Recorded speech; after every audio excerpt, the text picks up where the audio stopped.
And he'll lob one to the corner. It's Gary up the wing for McKinnon. And that saucer pass picked off. They score! Tarasenko!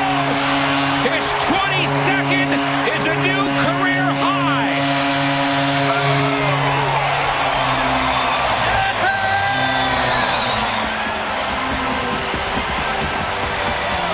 A poor decision by Nate McKinnon of the Colorado Avalanche to send a backhand saucer pass right through the middle of the ice.